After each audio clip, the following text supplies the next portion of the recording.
Crônicas do Amanhecer, por Feijão, Centro Espírita Allan Kardec. Balneário Gaivota, 13 de dezembro de 2017. Levantamento aponta partidos mais corruptos. Levantamento feito pelo Estadão revela com clareza incontestável quais, entre os 26 partidos e os 415 políticos, os principais beneficiários da corrupção e do Caixa 2. O PT lidera com folga com R$ 408 milhões, 24,5% do total. Na sequência vem o PMDB, com R$ 287 milhões, 17,1%, o PSDB, com R$ 152 milhões, 9%, o PP, com R$ 93,2 milhões, 5,5%, e o PSD, com R$ 45 milhões, 2,7% do total. No plano nacional, as novidades ficam com o fundador do PDT, Leonel Brizola, o ínclito, mais Osmar Dias, do PDT do Paraná, R$ 500 mil, e o presidente atual Carlos Lupe, R$ 300 mil. E o PCdoB, com ampla lista liderada pelo governador Flávio Dino, R$ 400 mil. Em Santa Catarina, a presença de Ângela Min, PP, Paulino Burrausen, PSB, e Tico Lacerda, todos pela campanha de 2010. O juiz Friedman Anderson Endipap decretou no dia 0704, o bloqueio de R$ 476,997,797,44 em ação de improbidade, na Operação Lava Jato, contra o Partido Progressista, 10 políticos e um ex-assessor do partido. Foram bloqueados diretamente do caixa da agremiação R$ 9,88 milhões. O confisco se estende a um grupo de 10 políticos, entre eles Pedro Correa, ex-presidente do partido, que teve bloqueados R$ 46,8 milhões. A decisão do magistrado foi dada em ação ajuizada pelo Ministério Público Federal, no Paraná, em 22 de março deste ano. A Procuradoria da República apresentou à Justiça Federal ação de civil pública contra o PP e 10 políticos da legenda: os deputados federais Nelson Meurer, PPPR, Mário Negromonte Júnior, PPBA, Arthur Lira, PPAL, Otávio Germano, PPRS, Luiz Fernando Faria, PPMG, e Roberto Brito, PPBA, além dos ex-deputados Pedro Correia, PPP, Pedro PPMT, João Pisolati, PPSC, e Mário Negromonte, PPBA, além do ex-assessor João Geno. Na ação, a Força-Tarefa da Lava Jato imputa atos de improbidade administrativa ao grupo e pede que sejam condenados, inclusive o PP, como pessoa jurídica, a pagarem R$ 2,3 bilhões de ressarcimento ao erário, multa civil e por danos morais coletivos. Por se tratar de uma ação de improbidade, na área civil, a Procuradoria, em Curitiba, pode processar deputados com mandato, por não haver foro especial por prerrogativa de função, nesses casos. A ação civil por atos de improbidade busca responsabilizar agentes públicos por desvios de conduta e particulares que concorrem para o ato. São 3 tipos de atos de improbidade, com diferentes sanções: os que importam enriquecimento ilícito, os que causam dano ao erário e aqueles que atentam contra princípios da administração pública. Esta é a primeira ação por improbidade proposta contra um partido político da Força-Tarefa da Lava Jato. Em junho, o Tribunal Regional Federal da 4ª Região, em Porto Alegre, ampliou para R$ 1,8 bilhão o bloqueio de bens do Partido Progressista, e de 6 filiados à legenda, no âmbito da Operação Lava Jato. O confisco se dá em ação de improbidade movida pelo Ministério Público Federal contra o partido, 10 políticos e um assessor. O anúncio foi feito pela Procuradoria da República no Paraná. O desembargador federal Ricardo Teixeira do Vale Pereira reviu a decisão proferida pela Vara Civil da Justiça Federal do Paraná, em abril deste ano, e determinou a ampliação da indisponibilidade cautelar dos bens do Partido Progressista PP, Pedro Correa, Pedro R., João Pisolati, Mário Negromonte, Nelson Meurer e João Genu, nos termos do pedido feito originalmente pelo MPF, para fins de ressarcimento do dano material causado ao erário no valor de R$ 460, dote 636. Dote 517,60, o qual, acrescido de multa civil de 3 vezes o referido valor, atinge a soma de R$ dote 842 dote 546 dote 070,40.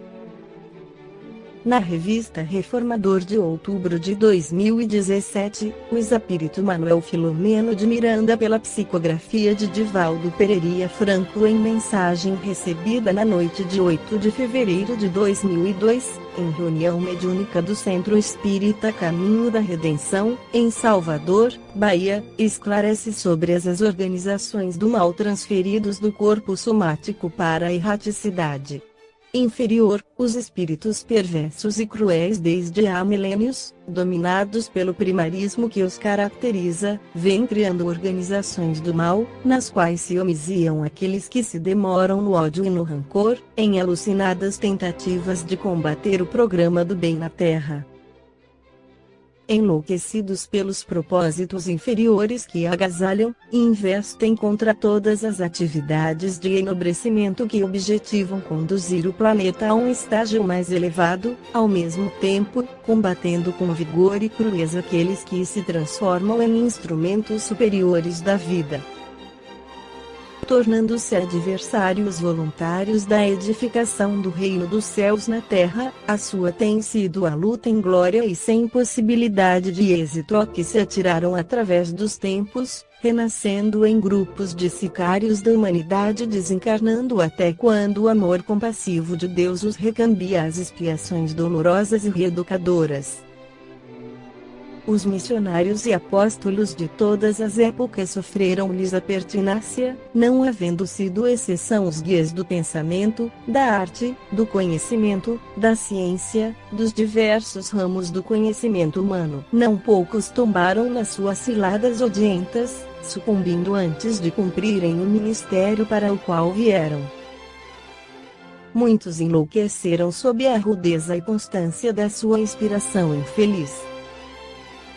Inumeráveis se deixaram arrastar a situações indignas, derrapando em conúbios hediondos de vulgaridade ou se tornando algozes da sociedade, de grupos, de pessoas que lhes caíram desprevenidas nas mãos, acreditando-se poderosos. Esses espíritos do mal, ainda doentes e ignorantes da supremacia das leis, procuram competir com Deus ou com Jesus, que detestam, sem que se deem conta de que estão incluídos nos desígnios sublimes da evolução, e que as suas possibilidades são relativas ao grau de inferioridade dos seres humanos com os quais intercambiam, pensando realizar o que lhes apraz. Não obstante, são instrumentos da justiça divina, fazendo que se ajustem aos deveres muitos outros espíritos igualmente doentes, que já se encontram em fase de recuperação e crescimento interior.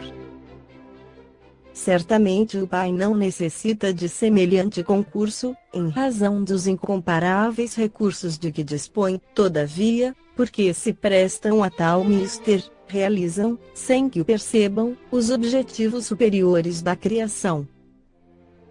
Dessas organizações saíram homens e mulheres que fomentaram guerras, intrigas sórdidas, crimes hediondos, realizando no planeta a materialização de instituições e partidos voltados para o mal, de entidades e movimentos que assinalaram o processo terrestre com as marcas da crueldade, da anarquia, do absurdo sofrimento imposto aos demais seres, assinalados pelo desequilíbrio em que se asfixiam, transferem para os seres humanos reencarnados que invejam e malquerem, os dardos do ódio e da tirania, trabalhando com assiduidade na sevícia que pretendem aplicar em todos aqueles que estão distantes do seu infame contato. A criatura humana não se encontra sem a proteção de mais alto, ficando à mercê da perversidade desses algozes espirituais inditosos. Sucede, porém, que a hipnose da matéria faz que haja maior soma de afinidade com o egoísmo e seus sequazes, do que com o amor e seus cômpares, sintonizando com as faixas grosseiras do mundo espiritual e os seus habitantes. São os considerados demônios ou satanases das lições evangélicas, as forças do mal, a sombra que acompanha o ser, o negativo da vida, os obsessores, todos os espíritos criados por Deus, ainda afeiçoados ao crime e à desídia, transitoriamente aguardando a oportunidade de crescimento no rumo da grande luz que a todos nos atrai. Cultores, incontáveis, da inteligência e do raciocínio rápido, não desenvolveram os sentimentos que dão valor ao conhecimento, permanecendo nas áreas do processo evolutivo sem emotividade, portanto, dominados pelos propósitos inferiores que demonstram o absurdo da cultura que se divorciou dos valores éticos ensandecendo-os. Hábeis na arte brutal de confundir e de perturbar o raciocínio daqueles que se lhes vinculam, são geradores de polêmicas inúteis ou grosseiras, nas quais predominam agressividade e até mesmo o crime como forma de desforço pessoal, imiscuem-se psiquicamente nos grupamentos humanos, dando força ao desequilíbrio que destrói as mais belas edificações da fraternidade e da esperança, graças, porém, àqueles que lhes dão guarida. Reencarnam-se muitos periodicamente para se tornarem a chibata que exurge o sofrimento sobre o dorso da humanidade, enquanto outros se demoram multissecularmente nas paisagens sombrias e terríveis onde estagiam. Organizam-se com imensa astúcia, arrebanhando outros recém-desencarnados para os seus grupamentos, nos quais a hipnose e os métodos persuasivos mais vigorosos são utilizados para dominar mentes e sentimentos que passam a servi-los com submissão. Em face dos recursos mentais de que dispõe e da perseverança nos propósitos soezes que mantém, acompanham os idealistas e servidores da verdade com planos macabros que esperam converter em realidade, acalentando o desejo de eliminá-los a qualquer preço. Dispondo de outra dimensão de tempo, aguardam que as suas vítimas em potencial depereçam no ânimo, experimentem desencanto, sofram circunstâncias menos felizes, provem da taça da amargura ou do desprazer, se apresentem enfermas ou fragilizadas para as influenciarem, criando situações embaraçosas umas e falsas outras, assim afastando-as dos compromissos assumidos e caindo nas malhas das redes da sua astúcia. Utilizam-se de todos os motivos ou agem mesmo que sem motivo algum, desde que possam levar adiante o infame projeto de combate contra o amor total, insinuando-se, atirando pessoas inescrupulosas contra os heróis da bondade e do esforço moral, recrutam indivíduos de má índole para os sitiarem, usam de métodos sórdidos para envolvê-los, produzindo psicosfera pestífera que asfixia quem se permite entrar em sintonia com as suas sutis insinuações. Suavemente ou pela violência atiram-se contra aqueles que consideram inimigos, que devem ser vencidos, e acreditam insanamente na vitória que esperam conseguir. Ninguém se acredite isento desse sítio nefando das organizações do mal, que procedem da erraticidade inferior.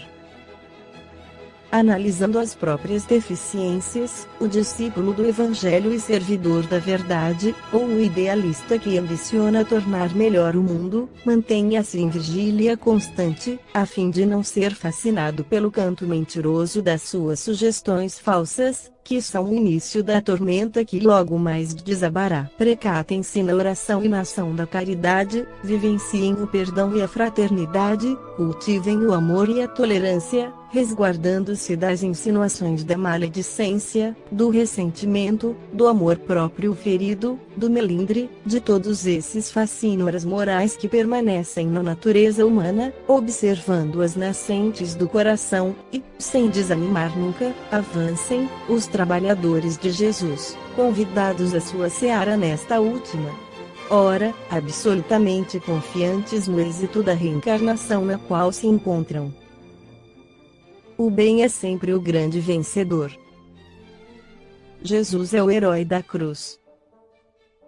Ensinou-nos, em advertência, a pedir ao Pai que nos livre do mal, que reside em nós ou que venha atraído por nós, a fim de conseguirmos alcançar o Calvário libertador que se coroará de luzes, após vencida a etapa do processo evolutivo em que todos nos encontramos. Esta foi a crônica do amanhecer de 13 de dezembro, por Feijão.